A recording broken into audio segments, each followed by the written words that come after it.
से या प्रवचन से शुरू होगा? प्रवचन से चलो। प्रवचन से शुरू करेंगे, है ना? हाँ। प्रवचन के पहले एक छोटी सी घटना याद आती है, उसको बताऊंगा, उसके बाद हम प्रवचन में निकलेंगे, आगे बढ़ेंगे। हाँ हाँ किसी एक देश में किसी को फांसी में लटकाने वाले थे। हाँ। उसने कुछ अपराध किया था, इसलिए उसको फांसी में लटकाना है। तो उन लोगों ने ऐलान कर दिया कि इस वक्त इस क्षण में उसको फांसी में लटका देंगे। तो पूरे शहर के लोग एकदम उमड़ पड़े कि कैसे उसको फांसी में लटकाते हैं, उसको देखना है हमें। प्रवचन हिंदी में है ना आज का? हाँ हाँ हिंदी। तो इतनी भीड़ जम गई कि आखिर में जिसको फांसी में लटकाना था वो पीछे रह गया, वो धक्का दे के आगे निकल रहा है, तो कोई जगह ही नहीं देते हैं। तो जोर जोर से चिल्लाने लगा, जब तक मैं स्टेज में पहुंचूंगा तब तक तो शो आरंभ होने वाला ही नहीं है। आखिर में वो बोला कि मुझे ही फांसी में लटकाने वाले हैं, तो आप लोग रास्ता छोड़ दीजिए, मैं आगे जाके फांसी के उस पे खंबे में जाऊं, तब शुरू होगा आज का तमाशा। तो आज मैं तो अंदर घुस गया, प्रवेश कर लिया गूगल मीट में, लेकिन समीर अंदर नहीं छोड़ते मुझे। somebody has to allow you, let you in, तो मुझे अंदर ही नहीं छोड़ते। तो मैं सोचा कि आज फांसी में लटकाया नहीं जाएगा मुझे। तो आखिर में तो आज अब शो शुरू होने वाला है ठाकुर जी के नाम से। तो सबको नमस्कार। नमस्कार। हाँ, शुभकामनाएं। आज स्वामी विज्ञानानंद जी का जन्मदिन है, जयंती है। इस आज का जो रोचक विषय है पुनर्जन्म और कर्मवाद, ये स्वामी विज्ञानानंद जी महाराज के जीवन के साथ जुड़ा हुआ एक तथ्य है ये। तो इसके कारण हमें यह भी हम समझ सकते हैं कि हिंदू धर्म के बहुत कुछ विश्वास, मान्यताएं कितने सत्य हैं, और हिंदू धर्म के बहुत से तत्वों को बाहर वाले सब अंधविश्वास कहते हैं। लेकिन श्री रामकृष्ण देव और उनकी जीवनी के कारण हमें यह विश्वास हो रहा है कि हमारे वेदों में, वेदांतों में और अन्य शास्त्रों में और साहित्यों में जो कहा गया है वह सब असल है, सत्य है और प्रामाणिक है। It can be proved logically and scientifically. सिर्फ इतना ही जरूरत है कि अपने को ऊंचे स्तरों में, ऊंचे हाइट में हमें उठाना है, अपने मन को ऊपर उठाना है, जहां से हमें परसेप्शन मिले।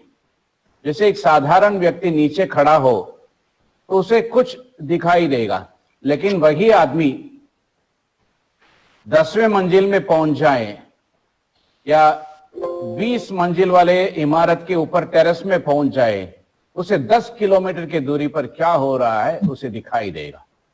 वैसा ही अपने जो वर्तमान स्थिति है, मन की स्थिति और व्यक्तित्व की जो स्थिति है, उसके अनुसार हम जो देख पाते हैं उतना ही देखते हैं। जो अपने नजर में नहीं आता उसे हम कहते हैं कि अंधविश्वास है। लेकिन मन ऊपर उठते ही उठते हम देख पाएंगे कि ऐसे बहुत से चीज हैं जो निम्न स्तर पर हमें दिखाई नहीं देता, लेकिन ऊपर उठते ही दिखाई देता है। तो श्री रामकृष्ण देव के आध्यात्मिक अनुभवों के कारण शास्त्रों में जो कहा गया है उसका स्थापन हुआ। इसलिए श्री रामकृष्ण देव को धर्म स्थापन कर्ता के उस इसमें से क्या क्या कहेंगे, एपिथेट जिसे बोलते हैं, विभूषण से ठाकुर जी को हम उनके गुणगान करते हैं, धर्म स्थापन करता।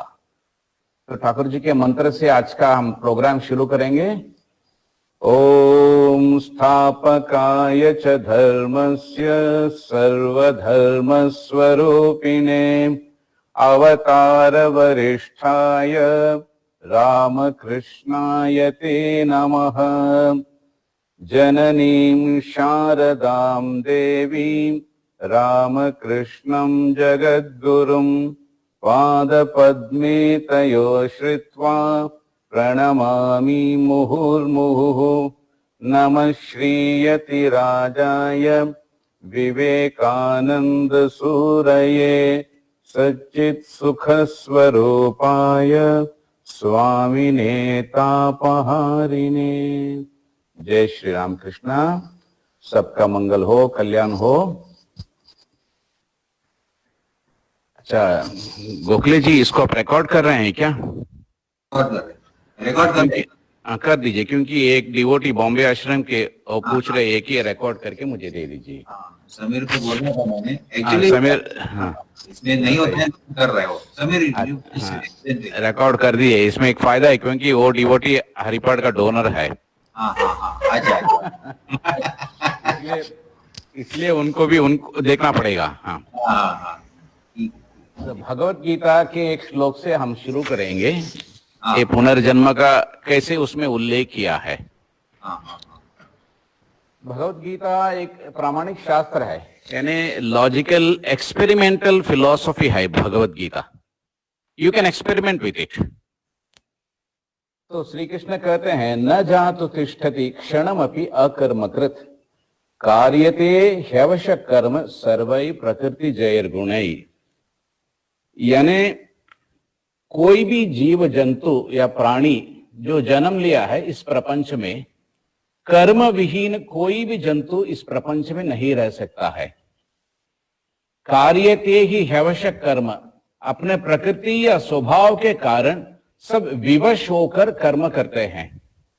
और ये तो श्री कृष्ण के कहने के अतिरिक्त अपने अनुभव से भी इस बात का साबित हो जाता है कि हम बिना कर्म या बिना कोई एक्शन या कार्य चुप नहीं बैठ सकते हैं।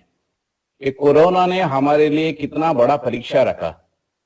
किसी आदमी ने पूछा, ये कोरोना क्यों आया? हम लोग तो बाहर घूमते थे, अभी 24 घंटा घर में ही रहना पड़ता है। और जो संभालना पड़ता है पार्टनर को, सबसे बड़ा मुश्किल है। कंपनी में तो सिर्फ मैनेजर को संभालते थे, लेकिन अब घर वाले को संभालना पड़ता है। पहले तो निकल जाते हैं ऑफिस में, शाम को आते हैं। कुछ पार्ट टाइम मैनेजमेंट था, वाइफ मैनेजमेंट। अभी तो फुल टाइम मैनेजमेंट हो गया। वाइफ मैनेजमेंट के साथ टोटल फैमिली मैनेजमेंट का परेशानियां शुरू हो गई। बच्चे आएंगे, कंधे पे चढ़ेंगे, नखरा करेंगे, मौज मस्ती करेंगे, पिताजी के सिर पे ठोकेंगे। तो ये सब होने के बाद वो बोलते कि चुप बैठना महा मुश्किल है घर में बैठकर। तो कार्यते ही ह्यवशक कर्म सर्वै प्रकृति जैर्गुणै। प्रकृति हर आदमी के मन को ऐसा पराजित करके रखा है कि विवश होकर उसे जीना पड़ता है। जीने के लिए श्वास लेना पड़ता है, खाना पड़ता है, ऐसे बहुत कुछ शारीरिक काम। और शारीरिक काम के अतिरिक्त हमारे मन में बहुत से विचारों की तरंग उठते हैं। और बिना विचार तो हम लोग बॉम्बे ट्रेन में देखते हैं, सब लोग समाधि में चले जाते हैं। मैं तो मुंबई का हूं, गोरेगांव लोकल में बैठकर चर्च गेट जाते जाते बहुत से लोग समाधि में चले जाते हैं। ट्रेन का हवा, वहां के आवाज सब सुन के इतना मजा लगता है कि कोई लल्लबी गाता हो, सब आदमी सो जाते हैं ट्रेन में। ये आप देख पाएंगे। तमिलनाडु में एक संत थे, उनका नाम था तायुमानवर। ताई यानी कन्नड़ तमिल भाषा में माता को ताई बोलते हैं। तो शिव जी की एक कहानी है कि शिव जी उसमें मां बने थे, तो शिव जी को तायुमानवर नाम से विभूषित किया जाता है। तो ये तायुमानवर एक बड़े संत महात्मा निकले, जैसे ज्ञानेश्वर थे महाराष्ट्र में। तो एक व्यक्ति उनसे उपदेश पूछने के लिए गया, तो तायुमानवर कहे, तमिल में मैं बोलता हूं, चुम्मा इर। चुम्मा यानी हिंदी में चुंबन है, लेकिन तमिल में चुम्मा यानी चुप बैठो, चुप बैठो। तो व्यक्ति पूछा, अच्छा महाराज कैसे चुप बैठो? चुप बैठो तुम, कुछ हो नहीं, चुप। कुछ क्षण एक कोने में जाके बैठा, देखा कि मन अस्थिर है, चंचल है। फिर उठ के महाराज जी चुप। महाराज जोर से चिल्लाने लगे, चुप बैठो। तो पूछने लगा, महाराज जी तो चुप बैठने के लिए तो कोने में जाके बैठा, लेकिन मच्छर काटता है, खांसी आती है, मन में विचार उठता है, अरे चुप। इतने जोर से चिल्लाए कि पूछने वाला व्यक्ति एकदम ठंडा पड़ गया और चुप हो गया। धीरे धीरे धीरे धीरे आंखें बंद करके वो देखने लगा कि मन अंदर जाता ही नहीं। इतना मुश्किल है तो आदमी को विवश कर देता है कि कुछ ना कुछ काम में, कर्म में लगे रहो। तो ये कर्म प्रपंच का, इस प्रकृति का एक नींव है। मृत्यु में भी कर्म होता है। इस शरीर का बहुत कुछ डिकम्पोजिंग जो चलता है चलन, तो वो मूवमेंट भी कर्म में ही माना जाता है। हजार इच्छाएं मन में तरंगायित होती है, जैसे समुद्र में तरंग उठता है, एक के पीछे एक के पीछे एक अनवरत कर्म चलता ही रहता है। समुद्र में एक तरंग दूसरे तरंग को उचका के आगे निकलकर वह दूसरे तरंग को आबार और एक बार उदय करा देता है। तो एक कर्म से दूसरा कर्म ऐसे निकलते निकलते निकलते कर्म का एक अनवरत अनगिनत जंजीर बन जाता है अपना जीवन। न सिर्फ अपना शारीरिक कर्म को हम कर्म या कार्य कहते हैं, एक्शन कहते हैं, मन में उठने वाले कल्पनाओं को, विचारों को, संकल्पों को भी हम, यानी हर मूवमेंट, हरकत को, चलन को हम कर्म कहते हैं। In short, every action, every gesture, every movement of body and mind, both physical and mental, is taken under the category of karma. इसे हम कर्म कहते हैं। इस कर्म के बारे में हमें तीन मुख्य तत्वों को ध्यान रखना होगा मन में। What are the three important factors to remember regarding the karma? उसका पहला तत्व है, न्यूटन्स लॉ में हमें मिलता है, every action has got equal and opposite reaction। तो उसको ठीक समझना पड़ेगा। इक्वल एंड अपोजिट रिएक्शन, यानी किसी को मैं घृणा करूं वो प्रेम करेगा, ऐसा नहीं होता है। घृणा करता हूं, अपोजिट रिएक्शन वहां से आता है, अपोजिट सेक्स, वो भी घृणा करेगा मुझे। It is not that opposite reaction opposite नहीं होता, अपोजिट डायरेक्शन से आता है रिएक्शन। तो हर कर्म का प्रतिकर्म, प्रतिफल या कर्मफल या प्रतिक्रिया होता ही है। कोई कर्म होने पर वहीं पर समाप्त नहीं हो जाता है, उसका असर पड़ता है, द इफेक्ट, जिसे कॉजेशन कहते हैं हमारे फिलॉसफी में, कारण कार्य न्याय कहते हैं।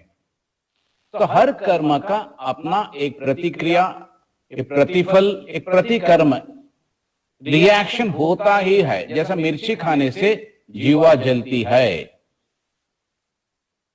कठोर वचन सुनने पर दिल में दर्द होता है, अपमानित हो जाते हैं हम। तो हर कर्म का एक फल होता है। किसी को दान देने पर मन संतुष्ट हो जाता है, दिल फूल जाता है। तो हर कर्म का अपना एक रिएक्शन होता है। दूसरा तत्व यह है, कर्म समाप्त होने पर इसे ध्यान देना पड़ेगा। हम लोग इसके कारण बहुत बार बड़े बड़े परेशानियों में फंस जाते हैं। कर्म करने के बाद, कर्म समाप्त होने पर उसी क्षण से कर्म समाप्त नहीं होता है।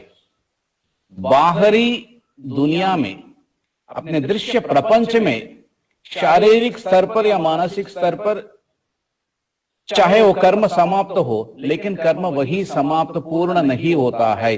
इस कर्म का छाप, संस्कार या स्मृति, मेमोरी जिसे हम कंप्यूटर लैंग्वेज में कहते हैं, ये मन की गहराइयों में, अनकॉन्शियस या subconscious mind, the underground seller of the mind में जाकर जमा हो जाता है।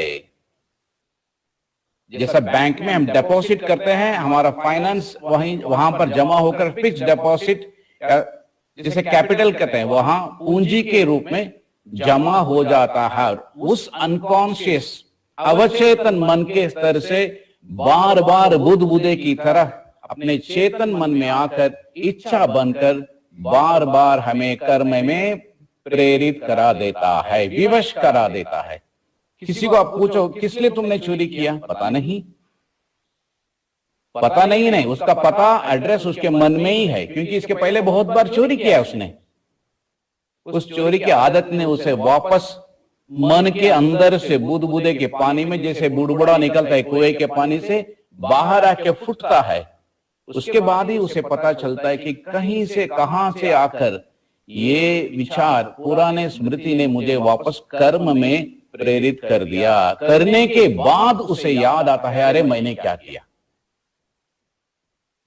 यहीं से अपने को माइंड एंड इट्स कंट्रोल, मन और उसका निग्रह का ये कितना मुख्य है जीवन यापन में, जीवन यात्रा में। मन का निग्रह कितना मुख्य है और कितना प्रधान है, इसका एक आभास हमें यहां पर मिलता है। क्योंकि हमारे अंदर से हम ही अपने कर्म के स्मृति स्मरण के कारण प्रेरित होकर वापस दूसरे कर्म में हम डूब जाते हैं। वह विचारें जब चेतन मन में ऊपर आती है, कॉन्शियस माइंड में आती है, तब इच्छा बनकर आती है, विचारों के रूप में, संकल्पों के रूप में, कल्पनाओं के रूप में।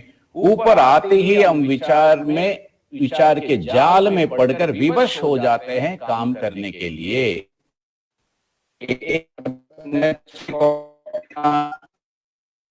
करने का संकल्प लिया था, लेकिन सुबह 10:30 बजते ही, आप लोग जानते हैं कि हर आश्रम में 10:30 बजे जब चाय पीते हैं, 4:30 बजे चाय पीते हैं। अनजाने में ही अंदर से एक आदमी मुझे कॉल करता है, हेलो, एक कप चाय पिएंगे? नहीं बोलने पर भी 10 मिनट के बाद फिर वापस आकर ठोकता है, रोज चाय पीते थे, आज चाय नहीं पिएंगे? तो फिर मन बोलता है ठीक है ना, 4 दिन तो चाय नहीं पिया, छोड़ दिया था, आज पिएंगे। तो 4 दिन का जो सफलता है, 5वां दिन टूट जाता है। तो इसी तरफ कर्म अपना फल के रूप में बाहर उभर कर वापस कर्म ही बन जाता है। इस कर्म का जो संकलन है, संग्रह है, यही हमारी जीवन यात्रा है। इसी को हम चरित्र बोलते हैं। हमारा स्वभाव, मिजाज या कैरेक्टर इसी से बन जाता है। यानी हर कर्म अपना अमिट छाप अपने अवचेतन मन में छोड़कर वहां पर ये स्मृतियों की संकलन, स्मृतियों की संग्रह एकजुट कर बार बार अपने को कर्म में प्रेरित करा देती है। यही जीवन धारा है, उसकी प्रवाह है। और इसमें प्रवृत्त होकर हम जाने या अनजाने कर्म और कर्म फल के जंजीर में फंस जाते हैं। इसलिए ये लोग कहते हैं, मुंबई के फेमस मुहावरा है, आदमी आदत से मजबूर है। बोले अरे क्यों, चम्मच क्यों हिलाता है? एक आदमी दूध में शक्कर दिया और चम्मच से हिलाने लगा। तो दूसरे व्यक्ति पूछा, क्यों रे, क्यों इतना चम्मच हिलाता है? तो दूसरा और एक उसका दोस्त जो पास में खड़ा था बोला, आदत से मजबूर है। चमचा हिलाना उसका आदत है, चमचागिरी करना उसका आदत है। तो हमारे ये आदत से मजबूर मुहावरा जो फ्रेज है, इसी से निकलता है कि कर्म हमें मजबूर करा देता है। और यह कर्म ही अपने कैपिटल बनकर मन की गहराइयों में छिपकर पूंजी बन जाती है, कर्म की पूंजी बन जाती है। तब ये कर्म की पूंजी ही हमारा स्वभाव है, चरित्र है। Total personality is a sum total of this actions performed, ये है।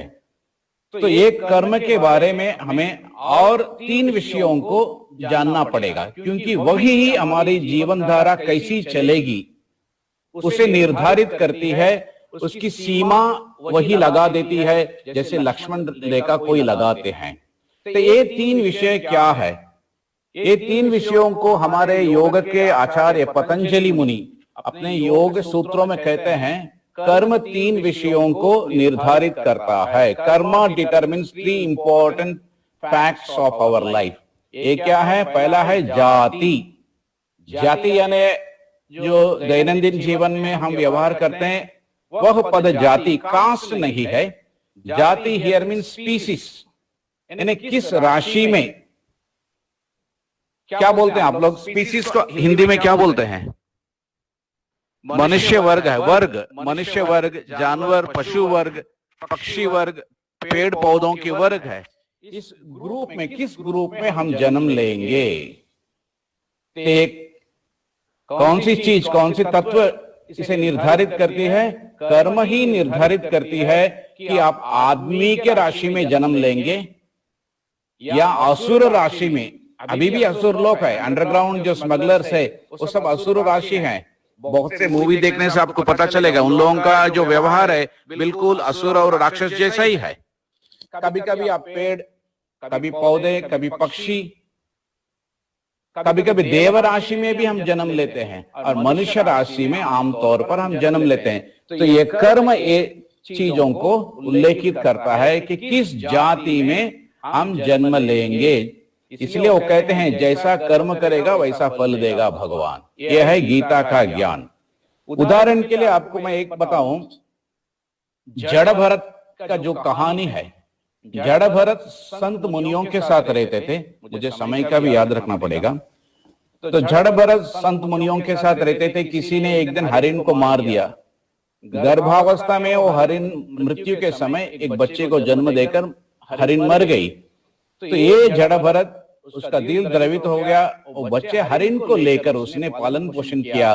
दिन रात हरिण के बारे में ही उसकी चिंता लगी रही थी। मृत्यु के समय हरिण के चिंता के कारण अगले जन्म में वो हरिण का रूप धारण करके जन्म लिया। यह आश्चर्य की बात है, लेकिन गीता में श्री कृष्ण कहते हैं कि अगले जन्म के लिए दिशा दिखाने वाला या अगले जन्म को नियंत्रण करने वाला तकनीक क्या है? What determines your next birth? How can you give direction to your destiny for the next birth? एक श्लोक में श्री कृष्ण कहते हैं, मरते वक्त, मृत्यु के समय, अंतिम क्षण में जो विचार या चिंता आपके मन में उठती है वही निर्धारित करती है कि कहां, कैसे और कब आप जन्म लेंगे। The final thought before the departure of this worldly life, before the falling of the body, determines your direction for the next life. Shri Krishna कहते हैं, येषा ब्राह्मी स्थिति पार्थ स्थित्वास्याम अंतकालेपि ब्रह्म निर्वाणम रक्षति। आखिर में मरते वक्त आपके मन में यदि परब्रह्म की चिंता मन में उठे तो आप ब्रह्म के साथ, अखंड सच्चिदानंद के साथ विलीन होकर मुक्ति पाएंगे। वह नहीं हो तो अंतिम क्षण में जो विचार मन में उठता है उसके अनुसार आपका जन्म रूप धारण करता है। तो जड़ भरत को जब जड़ भरत बड़ा ही उन्नति किया हुआ एक साधक था, तो उसे यह पता चला कि अगले पूर्व जन्म में मैंने ये हरिण के कारण, उसके चिंता के कारण इस बार हरिण के शरीर में मैं हूं। तो हरिण के जन्म लिया, पूर्व जन्मों के एक ही स्थान पर जड़ होकर शिला के रूप में, पत्थर के रूप में सब समय भगवान की चिंता करने लगा, इसलिए उसका नाम जड़ भरत हो गया। तो देखिए, पूर्व जन्म का आभास या संकेत मिलने पर आदमी कितने सचेत हो जाते हैं। ये इसलिए है कि जन्म मृत्यु या आवागमन बड़ा ही दुखदायक होता है, उतना कोई सुखदायक नहीं है। हम लोग सोचेंगे कि और एक बार जन्म लेना चाहते होंगे, लेकिन जन्म लेने की इच्छा हमारी स्वतंत्र है, लेकिन जन्म लेने के बाद क्या क्या घटनाएं होंगी उस पर अपना कोई कंट्रोल या नियंत्रण नहीं है। उसका फल भगवान के हाथ में है, कर्म का ही अधिकार अपने हाथ में है। आप चाहे इच्छा कर सकते कि मैं अगले जन्म में कर्ण बनकर जन्म लूं, तो ये कर्ण बन के जन्म लेने की इच्छा कहां से पैदा होती है मन में? महाभारत देखने के बाद। लेकिन आप यह आशा मत कीजिए कि आप कर्ण के रूप में जन्म लेंगे और वहां पर दुर्योधन और द्रौपदी और दुशासन उसी वक्त वहीं पर इस पृथ्वी में जन्म लेंगे। कभी कभी ऐसा नहीं होता है, इसलिए आशा निराशा का रूप धारण करता है। तो ये एक कहानी है जड़ भरत का। और एक कहानी हमें भागवत में श्री कृष्ण लीला में मिलती है। तो श्री कृष्ण को चक्की के साथ बांध देती है यशोदा, और श्री कृष्ण उस चक्की को लेते लेते लेते घसीटते घसीटते जाते हैं। दो पेड़ों के बीच में से श्री कृष्ण निकलते निकलते वो चक्की वहां पर, उसको क्या बोलते हैं चक्की को? वो जो चावल पीसते थे ना उस जमाने में, क्यों समीर क्या बोलते हैं उसको? मराठी में उखड़ बोलते हैं उसको। उखड़, हाँ उखड़ बोलते हैं मराठी में। उखड़। उसको श्री कृष्ण के इसमें पेट में बांध दिए थे, तो श्री कृष्ण घसीट के ले जाते हैं। तो दो पेड़ के बीच में से उसे ले जाकर घसीटते वक्त श्री कृष्ण की दैवी शक्ति के कारण दोनों पेड़ टूट के नीचे गिर जाते हैं। वहां से दो देवता निकलते हैं, नलकूप और मणिग्रीव। ये दोनों को नारद जी शाप दिए थे। तो ये कौन से जाति में जन्म लिए हैं? पेड़ पौधों के जाति में जन्म लिया है नलकूप। वैसा ही हिरण्यकशिपु और हिरण्याक्ष दोनों वैकुंठ के द्वारपालक थे। किसी को अपमान करने के कारण उन्हें इस पृथ्वी में जन्म लेना पड़ा और वो असुर कुल में जन्म लिया, असुर बन गए, मनुष्य राशि में नहीं जन्मे। तो इसलिए ये बात इसी से हमें ये होता है, स्थापित होता है कि जाति यानी किस स्पीशीज में हम जन्म लेंगे उसका मूल कारण यह है कर्म है। तो कर्म में अंतिम विचार जो है उस पर भी हमें ख्याल रखना पड़ेगा। एक मिनट, हेडफोन को मैं ठीक कर देता हूं।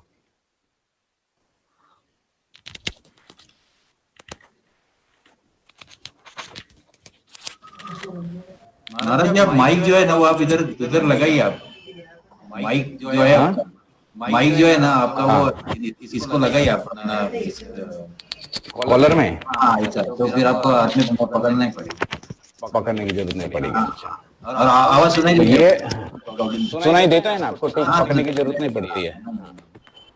तो ऐसे अनगिनत कहानियां हैं जिसको हम इसके इस प्रवचन के दूसरे भाग में लेंगे, पुनर्जन्म की कहानियां जो साइंटिफिकली प्रमाणित किए गए, prove scientifically and logically practically proved, ऐसे बहुत कुछ कहानियां हैं। और पुनर्जन्म से कैसे मुक्ति पाए, इस बात को भी, इस चर्चा को भी हम अगले अगले रविवार को लेंगे। ऐसे गोखले से मैंने निवेदन किया हूं, देखता हूं कैसे अरेंज करते हैं वे। तो ये बड़ा ही रोचक है और बहुत ही प्रैक्टिकल और सेंसिबल एक डिस्कशन है। तो श्री कृष्ण के कारण ये दोनों अपने देवता रूप धारण किए, मनुष्य रूप धारण करके वापस वैकुंठ चले गए। एक कहानी है, कहानी होने पर भी कुछ ना कुछ इसमें सत्य है। तो जाति, किस जाति में आप जन्म लेंगे, ऐसे बहुत कुछ कहानियां हैं जिसके बारे में हम चर्चा कर सकते हैं। और यह कर्म निश्चित करता है कि आपका आयु कितना होगा। आप शायद लाइफ इंश्योरेंस या लाइफ एश्योरेंस लेके रख सकते हैं, लेकिन एलआईसी या दूसरे कोई एश्योरेंस कंपनी आपके आयु को वो लोग ठीक नहीं कर सकते हैं। ये आपका जो कर्म है वही निर्धारित करता है कि आप कितने दिन इस प्रपंच में, इस भूमि में, इस पृथ्वी में आप जिएंगे। आयुहु, लाइफ टेन्योर। भीष्म पितामह को इच्छा मृत्यु थी, स्वामी विवेकानंद को भी इच्छा मृत्यु के वर था। श्री रामकृष्ण देव बोलते थे कि जब नरेंद्र को पता चलेगा वो कौन है, उसी क्षण वो शरीर छोड़ देगा। उसके हाथ में इच्छा मृत्यु की वरदान है। तो उनकी आयु अपने कब्जे में है, अपने नियंत्रण में है। लेकिन आम आयु, आम आदमियों की आयु किसके कंट्रोल में है, किसके नियंत्रण में है? अपना ही पूर्व कर्मों के नियंत्रण में है। Karma regulates your life tenure, how long you are going to live in this world. हम इच्छा कर सकते हैं बहुत दिन रहेंगे। प्राइम मिनिस्टर बनने के बाद सब लोग तो इच्छा करते ही रहेंगे कि हर साल हम इलेक्शन में जीतेंगे, हम 2000 साल यहां पर रहेंगे। बड़ी बड़ी रोचक और मजेदार कहानियां हैं इसके बारे में। और साधु संतों को, योगियों को तो वो लोग बोलते हैं ये तो बहुत सालों से जीवित है इस पृथ्वी में। एक हिमालय में एक साधु थे जिसके बारे में लोग कहते थे कि बहुत सालों से यहाँ पर जीवित है। तो उनका उम्र कितना है जानने के लिए एक व्यक्ति उनके आश्रम पहुंचा, उनके शिष्य से पूछा महाराज का उम्र कितना है। तो शिष्य इतना चतुर चालाक था, वो बोलने लगा महाराज का उम्र क्या है मुझे पता नहीं है, लेकिन 400 साल से उनकी सेवा मैं कर रहा हूं। ये ना अपना उम्र बढ़ा दिया। तो आप इतना यंग कैसे लगते हैं, नौजवान कैसे लगते हैं? वो तो प्राणायाम और योग करता हूं ना। तो अपना उम्र को 400 साल बढ़ा दिया। यानी गुरु डेफिनेटली 600 या 800 साल के होंगे। तो उनकी भी कीर्ति बढ़ गई। बाप रे बाप, कितने साल से जिंदे हैं, तो क्या पराक्रम है इनका, कितना ये है इनके हाथ में, नैपुण्य है। और योगी के कारण अपने आप को इतने ताजे नौजवान के रूप में ये लोग रखे हैं। तो आयु कितने दिन यहां पर हम रहेंगे, इसका कंट्रोल, इसका डिटर्मिनेशन कर्म के हाथ में है। It is in the hands of your karma. Bhishma Pitamah बाण की शैया में रहकर भी अपने इच्छा के अनुसार अपने शरीर को उन्होंने त्याग दिया।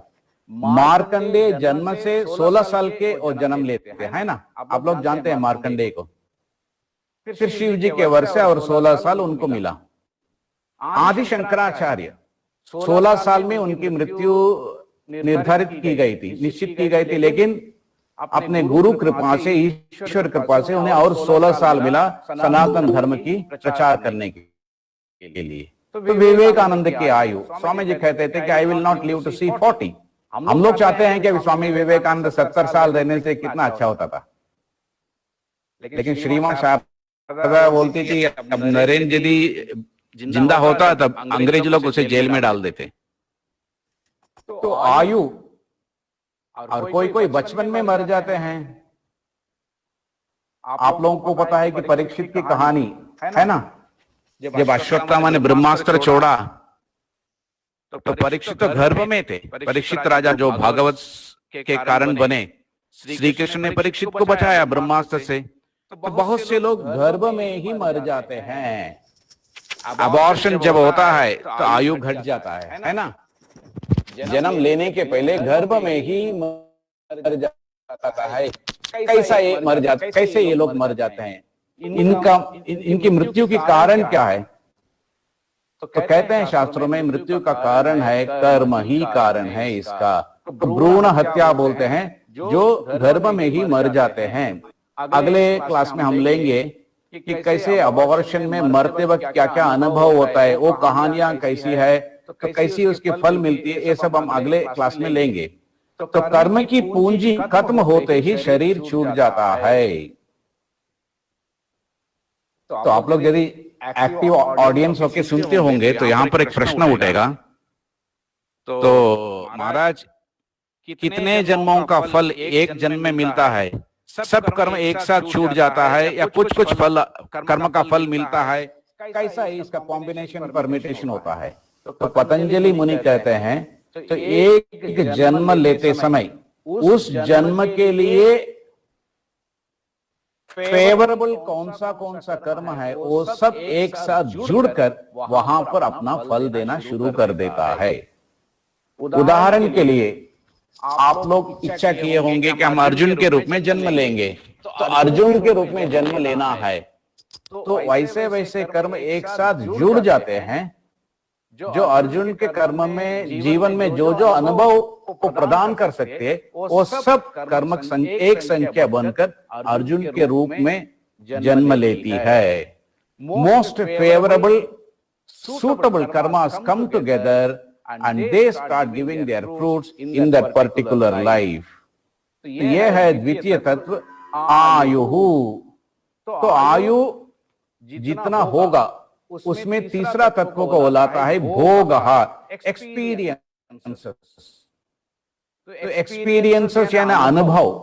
यहां पर भोग यानी एंजॉयमेंट नहीं है।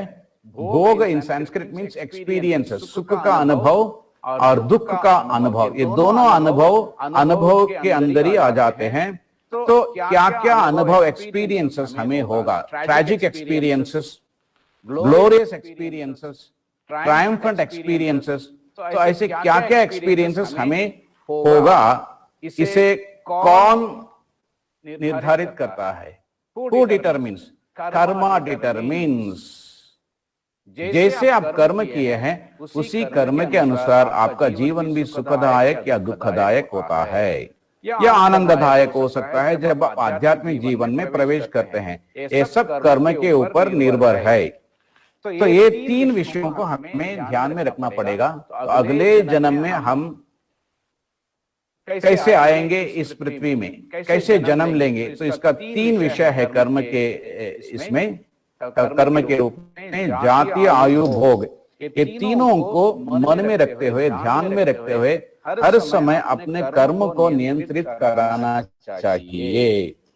तो इसमें एक बहुत ही रोचक एक तत्व निकलता है। इसी के कारण अपने भारत में जो नैतिक मूल्यों को पालन नहीं करते वो कभी धार्मिक नहीं बन सकते, क्योंकि कर्म के बारे में जो सचेत रहते हैं वो हर बार ये जानते होंगे कि मैं जैसा काम करूंगा वैसा ही मुझे फल मिलेगा। हर कर्म का नतीजा या परिणाम रामबाण के जैसे अचूक अपने ही पास आ जाते हैं। कभी वह छूटता नहीं है, चुकता नहीं है। तो ये तीन विषय जीवन यात्रा की मूल स्तंभ है। जाति, आयु, भोग, ये तीनों इसमें अपने जीवन को हम समेट सकते हैं। तो हर कर्म इस तरफ अपने को कर्म में प्रेरित कराता है और एक कर्म से कर्म का दूसरा फल उपजाता है और वह कर्म फल का अनुभव फिर कर्म के रूप धारण करके बार बार हमें जन्म मृत्यु के इस चक्कर में फंसा देता है। जैसा एक पेड़ से फूल निकलता है, फूल से फल निकलता है, फल से फिर बीज, बीज से फिर दूसरा वृक्ष बन जाता है। उसी तरह हर कर्म बीज बनकर अपना जीवन वृक्ष को स्थापित करा देता है। तो इस अनगिनत आना जाना जन्म मृत्यु पुनर्जन्म, इसे ही आवागमन कहते हैं, the transmigration of the soul. तो आज हमारे पूजनीय स्वामी विज्ञानानंद जी महाराज का जन्मदिन है, जयंती है। तो ये रोचक तत्व, द रीइंकार्नेशन थियरी या पुनर्जन्म तत्व, महाराज विज्ञानानंद जी महाराज के जीवन से, भगवान श्री रामकृष्ण देव के वचनों से कैसा हमारे सामने निरूपण हो जाता है, हाउ इट गेट्स प्रूव्ड, कैसा हमारे सामने उसका उजागर हो जाता है, उसको हम देखेंगे। ये कहानी है कि रावण वध के बाद प्रभु श्री रामचंद्र जी सब वानरों को एक दावत दिए थे।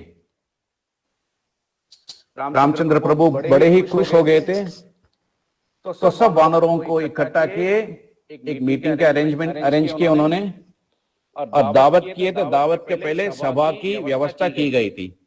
सभा में बड़े बड़े दिग्गज हनुमान, जाम्बवान, सुग्रीव सब उपस्थित थे। तो सभी को धन्यवाद देते हुए, अपना खुशी का ज्ञापन कराते हुए श्री रामचंद्र जी सब वानरों को प्रशंसा किए, अभिनंदन अभिवादन किए और बड़े ही शाबाशी देते हुए बोलने लगे, अरे वानरों, कितने बड़े प्रेम से तुम लोगों ने मेरे लिए सीता माँ को लाने के लिए लड़ाई किए थे, तो मेरी भूरी भूरी प्रशंसा तुम्हारे लिए है। तो मैं आशीर्वाद देता हूं कि तुम्हारी सब मनोकामनाएं पूर्ण हो। और हंसते हुए रामचंद्र जी कहने लगे, अरे वानरों, मुष्टि युद्ध मल्ल युद्ध से सब तृप्त हो गए, तो सब संतुष्ट है तो तुम लोग? तो सब वानर तालियां देने लगे, हा हा करके चिल्लाने लगे, हंसने लगे और कहे, प्रभु जी हम सब संतुष्ट हैं, किसी का सिर तोड़ दिया, उसका दांत फोड़ दिया, सब कुछ करके शत्रु को पराजित करके हम चक्के छुड़ा दे और बहुत तृप्त है। रामचंद्र जी दोनों हाथ उठाकर उन सबको आशीर्वाद दिए और बोले, तुम्हारी सब मनोकामनाएं पूर्ण हो। तो सभा शांत होने वाला ही था, उस समय एक दिग्गज वानर उठ खड़ा हो गया और कहने लगा, प्रभु जी मेरा तो जी भरा ही नहीं, मुझे तो तृप्ति मिली ही नहीं, मैं और भी कुछ मुष्टि युद्ध और मल्ल युद्ध करना चाहता हूँ। तो श्री रामचंद्र जी एकदम आश्चर्यचकित हो गया और बोला, अब तो युद्ध खत्म हो गया, लेकिन प्रभु जी मेरी तो तृप्ति हुई नहीं, तृप्त हुआ हूं नहीं, मैं तो और भी लड़ना चाहता हूँ। तो श्री रामचंद्र जी हनुमान जी के और देखने लगे, मुस्कुराते हुए पूछने लगे, हनुमान जी ये वानर को तो संतुष्टि नहीं मिली मुष्टि युद्ध से, तो इसे कैसे संतुष्ट किया जाए? और वह वानर सेनापति थे जाम्बवान, जामवंत जिसे कहते हैं तुलसीदास जी, और जाम्बवान थे। बोलने लगे रामचंद्र जी से, मुझे तो कुछ खुशी तृप्ति नहीं मिली मल्ल युद्ध मुष्टि युद्ध से, तो ये आकांक्षा अधूरी रह गई। तो रामचंद्र प्रभु पूछने, तो कैसे पूर्ण किया जाए इसकी इच्छा? तो बड़े प्रणाम करते हुए जाम्बवान कहने लगे, महाराज जी आपसे मल्ल युद्ध करना चाहता हूं मैं। जाम्बवान की इच्छा थी कि प्रभु रामचंद्र जी से मल्ल युद्ध करे। बड़े ही मधुर मुस्कान देते हुए श्री रामचंद्र कहने लगे, अरे जाम्बवान ये तो असंभव है, इस जन्म में तो असंभव है कि तुम मेरे साथ लड़ो, लेकिन तुम्हारी मनोकामना पूर्ण होगी कलयुग में जब मैं श्री कृष्ण का रूप धारण करके आऊंगा। कितना वंडरफुल है और इतना चमत्कार है। और हमारे शास्त्रों का यही एक महानता और विशेषता है कि कहीं पर हम लोग बॉम्बे में बोलते हैं कि डील छोड़ता है, जैसे पतंग उड़ाने के टाइम मांझा का डील छोड़ते हैं ना, ऐसे कहानी कहते कहते वो लोग डील मारता है क्या? कहीं पर भी अपने कहानीकार या पुराण इतिहास बताने वाले कभी डील नहीं छोड़ते, झूठ नहीं बोलते। हर विषयों का, कहानियों का बड़ा ही एक सुंदर, कहीं ना कहीं उसका कनेक्शन मिल ही जाता है, कहीं ना कहीं जुड़ता है, ठीक अपने अपने जगह पर बैठ जाते हैं हर कहानी। तो श्री कृष्ण अवतार में श्यामंतक मणि ढूंढते ढूंढते जाते जाते एक गुफा में श्यामंत मणि को पाया जाता है और वहां पर उसकी रक्षा जाम्बवान कर रहे हैं। और श्री कृष्ण अवतार में 18 दिन तक जाम्बवान, जामवंत और श्री कृष्ण की घोर मल्ल युद्ध होने लगी। युद्ध में भगवान श्री कृष्ण जीत गए और जामवंत अपनी पुत्री जामवंती को श्री कृष्ण को विवाह में भेंट कर दिए। ये है रामचंद्र जी जैसे जामवंत की इच्छा अगले जन्म में उन्होंने पूर्ण किया, लेकिन जाम्बवान की इच्छा यहीं पर समाप्त नहीं हुआ, उनकी मनोकामना यहीं पर पूर्ति नहीं हुई। राम जी से युद्ध करने चाहते थे, नहीं हुआ, श्री कृष्ण से युद्ध किए, फिर भी उनकी आशा पूर्ण नहीं हुई। तो अब हम आएंगे कलयुग में, तो देखिए भगवान श्री रामकृष्ण देव की जीवन की वैशिष्ट्यता क्या क्या है।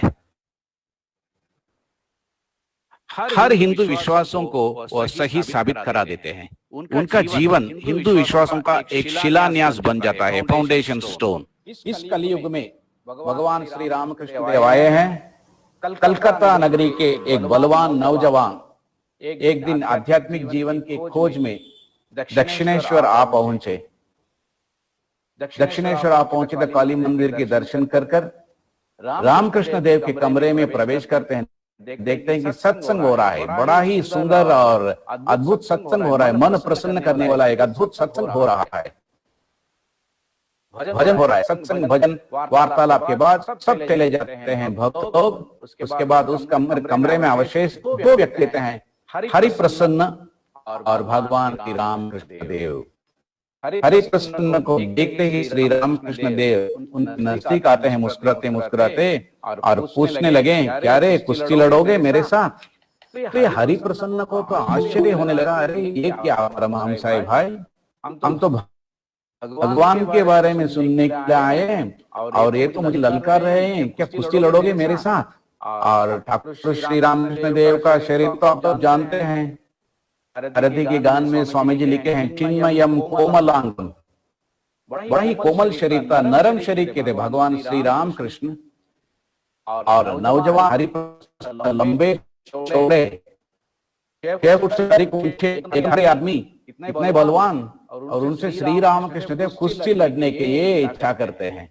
प्रभु इच्छा नहीं किए, लेकिन प्रभु जानते हैं अंतःकरण में क्या क्या इच्छा छुपी रहती है। उस छुपी हुई इच्छाओं की मनोकामनाओं के पूर्ण करने के लिए करुणामय विग्रह श्री रामकृष्ण देव वापस अवतरित हुए और उनकी इच्छा पूर्ण किए। कुश्ती लड़ने के लिए जब श्री रामकृष्ण देव उनसे लगा रहे हैं तो हरि प्रसन्न तैयार हो गए, अपने दोनों हाथ उठाकर श्री रामकृष्ण देव के नजदीक गए।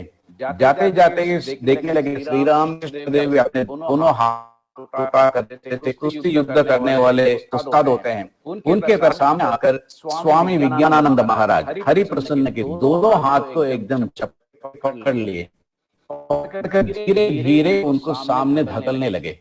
लेकिन बाह्य कोमल और नरम था उनका शरीर, और बलवान नौजवान हरि प्रसन्न जोर से भगवान श्री रामकृष्ण को आगे धकेल कर दीवाल के साथ टिका दिया। श्री रामकृष्ण दीवाल के साथ चिपके खड़े हैं और हरि प्रसन्न के हाथ को जोर से पकड़े हुए हैं। तो अचानक देखने लगे हरि प्रसन्न भगवान श्री रामकृष्ण के हाथ से बिजली की झटके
पूछने लगे, क्या आप संतुष्ट हो गए? कुश्ती में लड़े, शारीरिक भौतिक स्तर पर तो जीत गए विज्ञानंद महाराज हरिप्रसन्न, लेकिन आध्यात्मिक जीवन में प्रभु के प्रेम की शक्ति के सामने गुलाम होकर बैठ गए आजीवन। प्रभु कैसे उन्हें जीता दिए और हरा दिए। Sri Ramakrishna defeated him, at the same time won him with extraordinary spiritual love.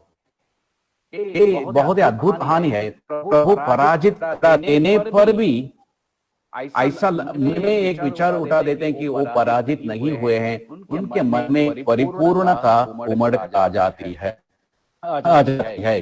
इसके बारे में स्वामी विज्ञानंद कहने लगे, श्री रामकृष्ण देव जब मेरे दोनों हाथ पकड़े तो मेरे शरीर में तो इतना ताकत, इतना बल था, मैं परमहंस देव को दीवार के साथ लेके ठिका दिया था, लेकिन उनके हाथ के स्पर्श के कारण इतना वशीभूत हो गया और बहुत दिनों तक इस आनंद का उमड़ते आनंद लहरों के अनुभव मेरे अंदर बार बार उछल कर संचार करने लगा। एक दिव्यानंद में मैं मग्न हो गया।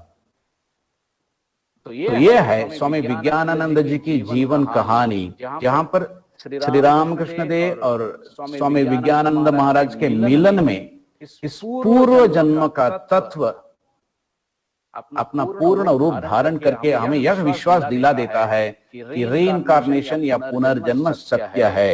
यदि पुनर्जन्म सत्य है तो हमें अब क्या करना पड़ेगा? पुनर्जन्म यदि सत्य है और पुनर्जन्म का कारण यदि कर्म है तो अपने हर कर्मों के ऊपर अपना नजर रखना पड़ेगा। पापाय,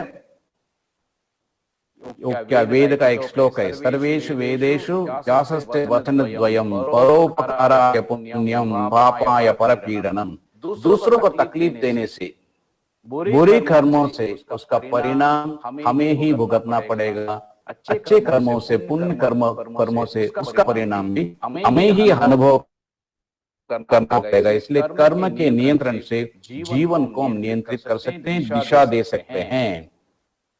इतना ही नहीं, स्वामी विज्ञानानंद महाराज हरिप्रसन्न के बारे में श्री रामकृष्ण देव कहते थे, वह कोई साधारण व्यक्ति नहीं है। हरिप्रसन्न, वो जो नौजवान यहाँ आता है, वो तो इसके पूर्व जन्म में श्री कृष्ण के साथ कुश्ती लड़ा है। तो श्री कृष्ण के साथ, अवतारों के साथ कुश्ती लड़ने के लिए कितना भाग्यवान होना चाहिए एक व्यक्ति को। तो ये घटना से हमें यह मालूम पड़ता है कि हिंदू धर्मों का जो विश्वास है, तत्व है, जो दर्शन है, कितना प्रायोगिक, प्रासंगिक और कितना तार्किक और बौद्धिक है, बुद्धि युक्त है। तो श्री रामकृष्ण देव के श्रीमुख से निकलने के कारण ये पुनर्जन्मवाद सच में ही सत्य है। शास्त्रों के उपरोक्त अपने अनुभव के कारण श्री रामकृष्ण देव स्थापित करा देते हैं, धर्म स्थापन हो जाता है। धर्म के एक तत्व है पुनर्जन्म भी। हिंदू धर्म के, सनातन धर्म के एक तत्व है पुनर्जन्म। इस पुनर्जन्म के बारे में हिंदू धर्म और बुद्ध धर्म ही पुनर्जन्म या रीइंकार्नेशन का कोई स्थान नहीं है। हिंदू ऋषियों ने एक सनसनीखेज खोज किया है, यह है पुनर्जन्म। और इस पुनर्जन्म के कारण ही नीति, न्याय, धर्म और अन्य मूल्यों का नींव हमें मिलता है, क्योंकि जो भी हम करेंगे उसका फल अगले जन्म में हमें मिलेगा। एक बहुत ही दिलचस्प कहानी है, क्रिश्चियन धर्म में से कैसा इस पुनर्जन्म को हटा दिया गया। शुरू में जीसस के वाक्यों में और बाइबल में इस पुनर्जन्म का उल्लेख है। सुना जाता है कि इंग्लैंड के एक रानी को जब यह मालूम पड़ा कि हर कर्म का फल अपने अगले जन्म में भोगना पड़ेगा, और रानी बहुत पाप की थी, तो उन्हें यह डर लगने लगा कि अगले जन्म में हर पापों का फल मुझे भोगना पड़ेगा। इस डर के कारण उस रानी ने बाइबल से उस रीइंकार्नेशन वाद को, पुनर्जन्म को हटा दिया, निष्कासित कर दिया उस तत्व को क्रिश्चियन शास्त्रों से। लेकिन स्वामी विवेकानंद जी का कहना एक है, बड़ा ही उचित एक उनकी चिंता है, यह है कि society never pays homage to truth, truth never pays homage to society, society must pay homage to truth और परिश। सत्य कभी समाज के सामने सिर झुकाता नहीं है, समाज को सत्य के सामने सिर झुकाना पड़ेगा, क्या समाज का विनाश हो जाता है। कोई माने या न माने, ग्रेविटेशन फोर्स, भू आकर्षण शक्ति जैसे अपने आप में स्थित है, वैसे ही इस शास्त्रों का सत्य, जीवन का सत्य अपने आप में स्थित है। आपके मानने या न मानने पर यह कार्यरत नहीं होते, वो अपना कर्म अपने ही महिमा से वो करे जाते हैं। जैसा किसी ने कहा कोपरनिकस को, बाइबल में कहा है कि तुम कहने लोगे कि अर्थ इज राउंड, अभी तुम्हें सजा मिलेगी। तो कोपरनिकस को राजा ने बुलाया और कहा, क्या तुमने अन्वेषण किया है कि ये पृथ्वी गोल है? लेकिन बाइबल में कहा गया तो फ्लैट है। तो कोपरनिकस बोला, हाँ मैं तो देखा, मेरा तो अनुभव है कि पृथ्वी फ्लैट नहीं है। कैसा हो सकता है? हमारे धर्म शास्त्रों में कहा है कि अर्थ इज फ्लैट, तो तुम्हें दंड भुगतना पड़ेगा। तो कोपरनिकस बोलने लगे, हाँ हमारा जब शास्त्रों में कहा जाता है कि अर्थ इज फ्लैट, तो मैं सुना। तो कोपरनिकस मान लिए और सजा से मुक्त होकर आ गए। तो उनके दोस्त लोगों ने चिढ़ाने लगे, परिहास करने लगे, अरे कोपरनिकस तुम तो सत्य के सामने सिर नहीं झुकाकर झूठ के सामने सिर झुका दिया, तुम तो हार गए, परिहास करने लगे। तो कोपरनिकस जोर जोर से हंसने लगे और बोलने लगे, अरे एक चर्च और बाइबल और महाराजा बोलने से अर्थ क्या सत्य हो सकता है? अर्थ गोल ही होगा। This earth will be flat whether you accept और नॉट। इसलिए मैं सोचा तुम पागलों के हाथों में मार खाएं और मरे मृत्युदंड प्राप्त करें। इसलिए मुझे पता है कि ये लोग माने या न माने, the earth will be round and it will be going on rotating and revolving. तो ये सत्य किसी के सामने सर नहीं झुकता है, अपने कोई सत्य को मानना पड़ेगा, क्या हमारा विनाश हो जाता है। तो इस सत्य को मानने से जीवन में एक परिवर्तन आ जाता है। क्या परिवर्तन है? मूल्यों को, धर्मों को, नीति, दूसरे अन्य वैल्यूज को हम फॉलो करना शुरू करते हैं। अपना जीवन को परिशुद्ध और पवित्र बनाने की प्रचेष्टा में, कोशिश में हम लग जाते हैं। इसी को कहते हैं spiritualising our day to day life. तो पुनर्जन्म एक इतना एक प्रेरक एक तत्व है, तो हमें इंस्पिरेशन देता है कि अपना जीवन को सुधारो। और इस पुनर्जन्म का इंडिकेशन, संकेत, भास कहां से मिला हिंदू ऋषियों को? एक है कि स्वप्न के द्वारा उनको यह मिला कि हम यहाँ पर सोए थे, अब दूसरे देश में जन्म लिए हैं, ये कैसा हो सकता है? तो स्वप्न के रूप से उन्हें यह एक भान, आभास हुआ कि there is life after death. और दूसरी एक कारण है कि हमारे ऋषि पारदर्शी थे, ट्रांसेंडेंटल विजनरी, मिस्टिकल एक्सपीरियंस के कारण उन्हें यह पता चला कि अनुभव के कारण कि पुनर्जन्म है। तीसरा है, ऐसे बहुत से व्यक्ति लोगों को वो देखने लगे, सुनने लगे कि उन्हें पूर्व जन्म का आभास हो रहा है, स्मरण हो रहा है, और उस परिशोधित करके देखने पर, परीक्षा करने पर, सही साबित होने पर लोग मानने लगे कि पुनर्जन्म है। तो हिंदू धर्म में ये ऋषि मुनि योगी संत महात्मा अपने अचूक अनुभव के कारण ये ढूंढ निकालेंगे पुनर्जन्म है, नहीं तो इस जन्म में होने वाले अनुभव का तर्क युक्त क्या हमें कारण बता सकते हैं हम? लॉजिकल एक्सप्लेनेशन क्या हो सकता है कि अच्छे पवित्र आत्मा इतना दुख का अनुभव करता क्यों है? जब चोर, गुंडे, बदमाश लोग सुखदायक जीवन अनुभव करते हैं, कैसा होता है? इसका कारण कहाँ छुपा है? बोले कारण अपने सामने नहीं है, लेकिन पूर्व जन्म में है। जैसा कर्म करते हैं वैसा ही फल मिलता है। संत कबीर की कहावत है, कबीर कमाई आपनी तो कदे न निरर्थ जाए, होया पेड़ बबूल का ताम कहां से पाए। तो ये कर्म इतना एक प्रबल, एक प्रशस्त, एक इतना बलवान अस्त्र हमारे हाथ में है इसे बुद्धिमानी के साथ काम लेने पर इसी कर्म को अपना उपयोगी, प्रयोजनीय और एकदम सहायकारी वस्तु बनाकर हम अपने जीवन की दिशा बदल सकते हैं।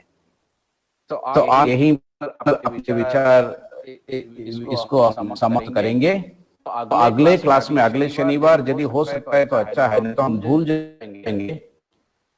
ऐसा लिंक हमें श्रृंखला नहीं मिलेगी। मैं विजय से के अगले रविवार को भी रखेंगे। तो पुनर्जन्म की कहानियां, तो कैसे उनसे हम अपने आप को ये कर सकते हैं कि पुनर्जन्म है, कर्म का फल कैसा हो रहा है, कैसा मिल रहा है, ये सब होने पर अपने मन में उसका एक प्रभाव होता है। यस, जरूर ये है, मेरे अनुभवों का कारण क्या है, मेरा जीवन ऐसा क्यों है, इसका कहीं ना कहीं पूर्व जन्म में कुछ न कुछ कारण छुपा है। उसके समझ के कारण मैं अपने जीवन को ठीक कर सकता हूँ। How to repair the present life based on the logical thinking that something from the past is affecting my present life. पूर्व जन्म ही अब मेरा वर्तमान जन्म का निर्देशन कर रहा है। उसके मन में बुद्धि कारण अपने कर्मों को हम नियंत्रित कर सकते हैं, दिशा बदल सकते हैं। सचेत होने के कारण यह हो सकता है। तो इसलिए पुनर्जन्म तत्व इतना लाभदायक है हमारे लिए। तो इसे मानकर समझकर अपने जीवन की दिशा हम बदल सकते हैं। तो मेरे वाक्यों को यहीं पर मैं विराम देता हूँ। आज स्वामी विज्ञानानंद जी को उनके श्री चरणों में प्रणाम समर्पित कर सबको मोती कृष्णदेव, श्री मां शारदा और विवेकानंद जी के अनुग्रह वचन प्रार्थना करता हूँ। सबका मंगल हो, शुभ हो। जय Shri Ram Krishna. Maharaj, I have to say it was just excellent. Each and every word, it was excellent. Thoroughly enjoyed. Next session will be more enjoyable. Oh, good. Next session I just want to ask one thing. Next Sunday. Okay. I just want to ask something. It's very funny question. Of course, it could be a joke.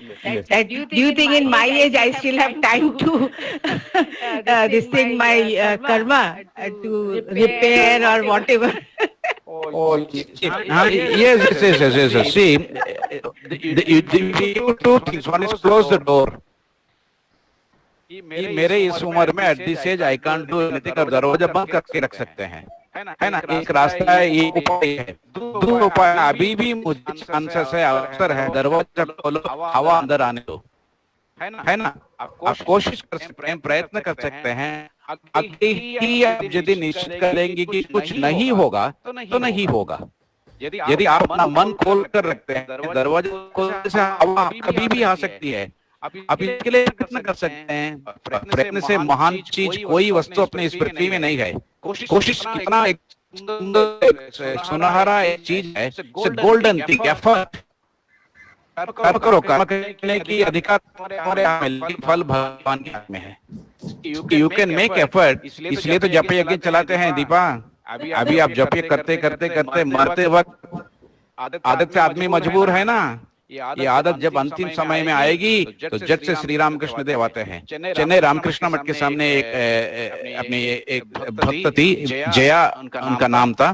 तो बड़ी अच्छे भक्त थी, तो regular आती जाती थी आश्रम में। उनको कैंसर हुआ, तो अगले आखिर में 6 महीने से आश्रम में न आ पाई। तो उन्होंने एक दिन अपने महाराज से बोला, महाराज 6 महीने से मैं तो आश्रम में नहीं आ पा रहा हूँ, तो कोई महाराज लोग मेरे घर में आ जाए ना, तो मुझे बहुत अच्छा लगेगा, मैं ऐसे ठाकुर जी का आशीर्वाद मानूंगा। तो हमारे उनके आश्रम, अपने महिलापुर आश्रम के सामने ही है उनका घर। तो 2-3 जी उनके घर में गए, बातचीत करने लगे। वो महिला खाने लगे, महाराज ये देखिए भूतेशान जी महाराज अपने गिरवा रुमाल मुझे दिए हैं। हमेशा मैं रोज रात को अपने सिराने रखती हूँ, तो मुझे याद लगता है कि प्रेसिडेंट महाराज का आशीर्वाद है इसमें। तो ऐसे बात करते आधे घंटे में ही चिल्लाने लगे, महाराज महाराज महाराज ये देखिए ठाकुर आगे, माँ आगे, स्वामी जी आगे, और धड़ से अपने बिछाने में गिर पड़ी, मर गई। तो अंतिम समय में क्या होगा नहीं होगा, इसका फल अपने हाथ में मत लीजिए। माँ फलेषु कदाचन, लेकिन आप कोशिश कर सकते हैं ना। कोशिश इस पॉजिटिव मेंटेलिटी, मैं करूंगा, हो सकता है करके उस आशा विश्वास से। ठाकुर जी तो कहे अंतिम क्षण में मैं आऊंगा, और ये तो अभी हुआ, कुछ सालों के पहले महिलापुर आश्रम में हुआ ये। जया टीचर उनका नाम था, जया टीचर। तो उनके जीवन में हमारे साधु लोग देखे थे कि वो बात करते करते कहने लगी कि ठाकुर आ गए, माँ आ गए, स्वामी जी आ गए मुझे लेने के लिए, और लेके चले गए। तो आप इसको कैसे नकार सकते हैं दीपा? आप यदि बोलेंगे कि मेरे जीवन में नहीं होगा, तो ठाकुर बोलेंगे तथास्तु, तुम्हारी जैसी इच्छा वैसे ही हो। ऐसा नहीं, ठाकुर को मैं छोड़ूंगी नहीं, टांग पकड़ के रख दूंगी, ऐसे कैसे छोड़ के जाएंगे मेरे को? अरे आप छोड़े या न छोड़े, ठाकुर जी आपको नहीं छोड़ेंगे, इस बात को आपको मानना पड़ेगा, है ना? आपके हाथ में भूल हो सकता है, लेकिन ठाकुर जी का जो मेमोरी पावर है ना, वो तो अचूक मेमोरी, इनफैलिबल मेमोरी है ठाकुर जी। और ठाकुर जी कहते हैं कि एक बार मुझे जो बुलाया वो भूल सकता है, लेकिन मैं नहीं भूलूंगा। हम लोगों में से ऐसे बहुत लोग हैं जो मिस्ड कॉल अटेंड नहीं करते हैं, लेकिन ठाकुर जी मिस्ड कॉल आने की चांसेस नहीं देते। मिस्ड कॉल आया था ठाकुर जी, वो जैसा भी व्यक्ति हो, चोर चमार पापी पाखंडी संत महात्मा, Thakur ji missed call attend करते हैं। आप शायद बहुत से मिस्ड कॉल अटेंड नहीं करते होंगे, लेकिन मैं हर मिस्ड कॉल अटेंड करता हूँ। कभी कभी वो रॉन्ग नंबर भी निकलता है, लेकिन missed call Thakur ji attend करते हैं। इसलिए ठाकुर जी बोलते हैं कि एक बार मुझे यदि किसी ने बुलाया, वो आदमी शायद भूल सकता है, लेकिन मैं नहीं भूलता हूँ उसको। और ठाकुर जी बोलते हैं मैं राज नाग हूँ, कोबरा हूँ, मैं किंग कोबरा। एक बार मैं एक मार दूं ना उसको, वो अब ये जन्म में, अगले जन्म में भी कभी भी नहीं भूल सकता। जो अमृत का विष अंदर डाल दिया ना ठाकुर जी ने, वो अमृत आपके व्यक्तित्व से कभी बाहर नहीं निकल सकता है। You may forget, but Thakur ji will not forget. You have got memory failure, लेकिन ठाकुर जी श्रेष्ठ स्मृतिधर है। श्रेष्ठ स्मृतिधर यानी एक बार सुनने से, देखने से, पढ़ने से भूलते नहीं है वो। आप अपने आप को ठाकुर जी से कंपेयर मत कीजिए, वो तो हायर लेवल में, हम लोग नीचे के लेवल में है। ऐसी बहुत सी कहानी। अच्छा और एक बात बोलना भूल गया मैं, आज विज्ञानंद जी महाराज का जन्मदिन है, तो इसलिए हम इनके स्मरण की पूर्व जन्म में वो जांबवान थे। तो मेरे पास अभी भी एक किताब है जिसके ऊपर लिखा है फॉर प्राइवेट सर्कुलेशन ओनली। मैं बेलूर मठ से उसका कॉपी लाया था। ये किताब एक नन थी, एक लेडी सन्यासिनी फॉरेन सेंटर में थे, जहां स्वामी प्रभवानंद जी जो ब्रह्मानंद जी के शिष्य थे, किस सेंटर में थे वो? वेदांतिक सेंटर यूएसए में कहीं पर थे प्रभवानंद जी। उनके क्लास में वो कहने लगे, उसको रिकॉर्ड करके ये नन प्रिंट आउट करके रखी थी, उसका प्रिंट आउट का कॉपी मैं लाया, अभी भी मेरे पास है। उसमें ब्रह्मानंद जी कहते हैं कि श्री राम कृष्ण देव कहने लगे अखंडानंद महाराज पूर्व जन्म में माँ यशोदा थे। आप विश्वास करेंगे? विज्ञानानंद जी महाराज जांबवान थे। निरंजनानंद जी के महाराज के इसमें रामचंद्र जी का अंशावतार है। शरत और शशि सेंट पीटर और पॉल थे। और खुद के बारे में बोलते जो राम और जो कृष्ण था वही रामकृष्ण बनकर आ गया। रामकृष्ण देव से मैं कम नहीं हूँ ऐसे कहते हुए माँ शारदा देवी रामेश्वरम जाते ही बोल दी मैं ही सीता थी, है ना? जैसा छोड़ के गई थी वैसे ही है। हाँ, तो ठाकुर जी नहीं छोड़ेंगे। ठीक है, वेरी गुड। जय राम कृष्ण। ठाकुर माँ स्वामी जी के आशीर्वाद अनुग्रह हो। इसका दूसरा भाग, हाँ बताइए। हाँ यस, कौन है? मैं इमैच्योर क्वेश्चन हो सकता है, लेकिन ये जीवनी में हम जो काम करते हैं, कर्म करते हैं, उसका फल ये जीवनी में नहीं मिलता है। हाँ, ये इसके बारे में मैं थोड़ा सा उल्लेख किया था कि इसके पूर्व जन्म में जो कुछ किए हैं उस एक जन्म का फल, कर्म का फल इस जन्म में मिलता है, या इसके बारे में चर्चा किए हैं पतंजलि महर्षि। वो बोलते हैं कि जैसे एक फिल्म में, बॉलीवुड में बहुत से एक्टर्स हैं, लेकिन इस फिल्म में किसको लेना है वो फिल्म के डायरेक्टर चूज करते हैं। तो जैसे अभी मैं अभिमन्यु का मुझे पात्र लेना है, तो उस अभिमन्यु के साथ उस सीन में कौन कौन आने वाले हैं और डायरेक्टर भगवान डिसाइड करते हैं, क्योंकि कर्म का फल उनके हाथ में है। वो फल फलीभूत होने के लिए उस परिस्थिति में किसको किसको इसके सामने लाके खड़ा करना है, उसको लाके खड़ देते हैं। जैसा पंजाब में थे सतविंदर सिंह और दूसरे एक सरदार जी, है ना, ठीक वो लोग बॉडीगार्ड होके आए इंदिरा गांधी के वहां पर, है ना। खालिस्तान का प्रॉब्लम खत्म होने के बाद वो लोग इंदिरा गांधी को शूट कर दिए। तो इसके पूर्व जन्म में कहीं पर कुछ ना कुछ कनेक्शन होगा इसका, जिससे वो दोनों को वो लोग लाके बॉडीगार्ड के रूप में रख दिए। उस दिन इंटरव्यू के लिए इंदिरा गांधी जा रही थी, ये दोनों, क्या नाम था उनका, क्या नाम था, भूल गया मैं, सतविंदर सिंह या दूसरा कुछ नाम था। तो बलविंदर सिंह, बलविंदर सिंह और एक था, तो बेअंत सिंह आता। तो इन लोगों ने इंदिरा गांधी को बोलने लगे, तो खालिस्तान का जो प्रॉब्लम हुआ उसके बाद आप उनको ही जाके अपना अंगरक्षक बना के रखे हैं। तो इंदिरा गांधी ने क्या उत्तर दिया आपको पता है? ये तुम्हारा सेक्युलरिज्म है। कितना सुंदर उत्तर दिया। वो बोला उनको भी रहने दीजिए ना, हम तो सबको मानते हैं, सिख धर्म को हम मानते हैं, तो आने दीजिए ना। अच्छा और बुरा आदमी तो हर धर्म में होता है, लेकिन उन लोगों ने इंदिरा गांधी को मार दिया। जिसको बॉडीगार्ड बनाया था उसने ही जान ले लिया। ते पुराने जन्म का कोई फल है। जैसे वाली को राम ने वध किया, वह वाली ही व्याध बनकर, शिकारी बनकर श्री कृष्ण के पैर में बाण चलाए। पता है आपको? जो शिकारी श्री कृष्ण के पैरों में बाण चले वो रामावतार में वाली थे। तो भगवान इतना बुद्धिमान है, अपने कर्म और कर्म फल को बड़े ही खुशी से स्वीकार लेते हैं। हम लोग सुख को स्वीकार करते हैं, दुख को निष्कासित कर देते हैं। दुख को नहीं मानते, सुख को मानते। इसलिए हमारे लिए कर्म फल का बड़ा ही झंझट है। भगवान को कर्म से भी झंझट नहीं, कर्म फल से भी कोई परेशानी नहीं है। ठीक है, इस प्रश्नों को हम अगले क्लास में लेंगे और भी रोचक हो सकता है। डिस्कशन बहुत ही अच्छा है, जो पार्टिसिपेटिव और एकदम एक्टिव ऑडियंस होंगे। अगले क्लास में कुछ उदाहरण मैं दूंगा, life incidents of rebirth, remembrances, and how to come out of this, what are the possible ways and how to work it out. ठीक है, जय राम कृष्ण, जय माँ, जय स्वामी जी। हाँ,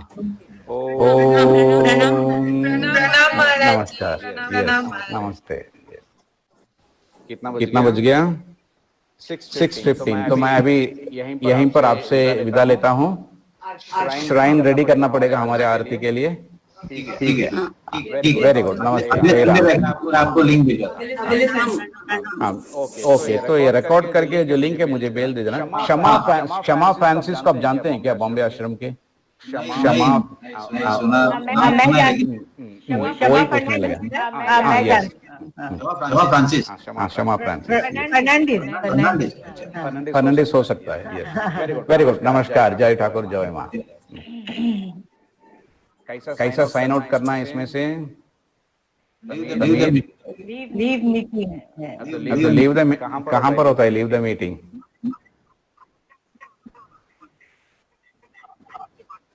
अच्छा।